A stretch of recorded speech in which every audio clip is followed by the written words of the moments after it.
Hi, and today the book that I shall be reviewing is this one. It's called Tara and the Friendship Theorem, written by Chitra, Soundar, and illustrations by Annada, Menon. And a big shout out to Mademoiselle S, who unknowingly has lent it to me, and her mom, Madame A, who suggested that I borrow it, but I found it very intriguing. I found the title very intriguing when going through the collection. So thank you, ANS. And as I said, I found the title very intriguing, Tara and the Friendship Theorem. So the TBC reading for this book is 4, and we are going to do this review a little differently than the others because keep trying. So what I'm going to do is give a very brief plot line and then jump straight into what I liked and the one thing that I found a little off in the book and the end. So let's begin.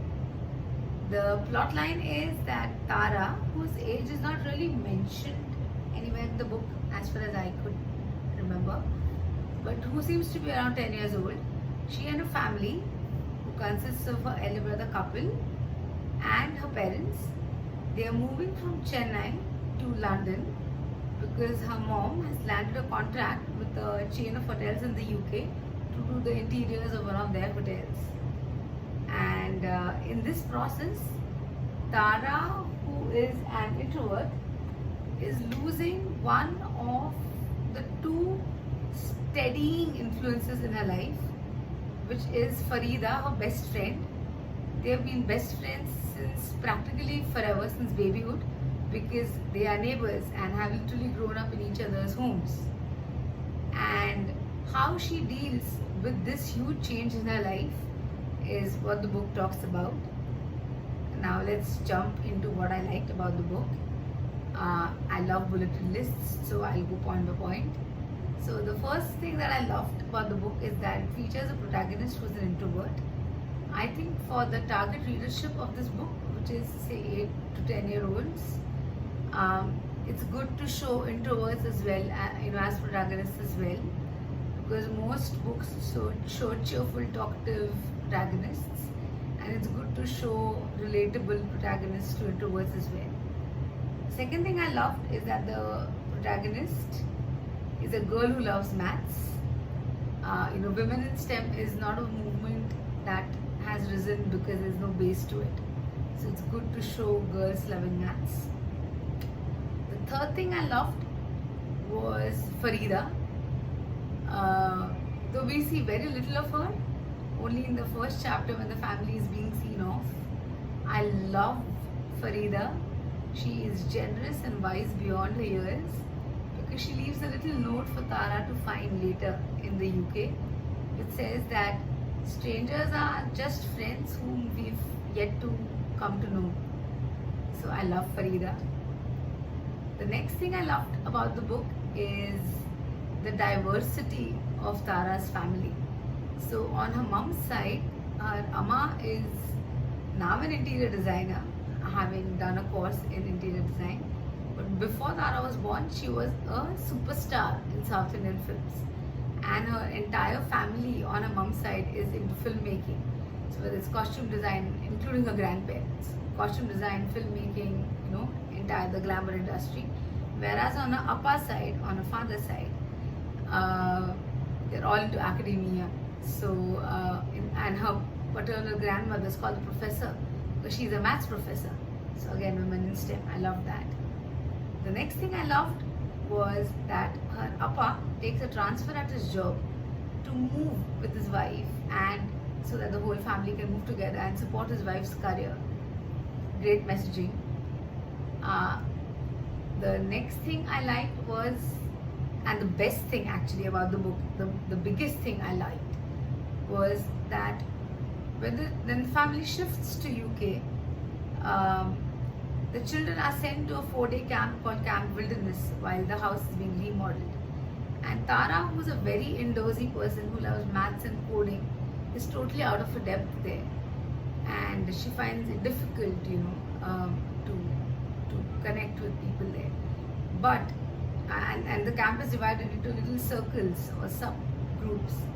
And in Tara's circle, over 4 days, the children gradually open up to each other and to the counselor about their respective fears or insecurities or anxieties through a myriad different situations, and how these fears and insecurities manifest differently in different people is told in a very non-preachy and very natural way, I would say. And for instance, in someone like Tara, she resolves to hide, I wouldn't say hide is the wrong word. She resolves to find a solution by finding structure, by finding, a solution to a problem through maths, by the Friendship Theorem. Then there is someone who just simply clams up. Then there is another person who needs therapy. There's someone who pretends to be superior to everyone else and is the popular person with a clique of her own because she wants to hide her own insecurities. There's someone who seeks refuge in humor and making others laugh. And I really liked that the book addresses that all of us have our own fears and insecurities, though the root causes might be different, without making them sound like a big deal or like a serious illness, and it encourages children to talk about it openly to people they trust. And I think if more and more children do that, anxiety, we'll have fewer cases of anxiety actually progressing or growing into an actual mental condition. So I really applaud the author for taking this point up in the book. Another little thing, sorry, I said it was the last thing, but another little thing I enjoyed was the mention of an ancient game which is still being played, a South Indian game called Pallanguli. I hope I got the pronunciation right. Please forgive me if I got it wrong. Which is, it's not a board game exactly, but a game where maths and strategy are the strong points. The rules are given in the prologue, but I, being a very non-maths person, I tried to read them. My eyes glazed over after the first 2-3 points, and I'm sorry, Miss Soundar, but I kind of skipped the prologue. But for those of you interested, you can read about it and play it. Still, it's available.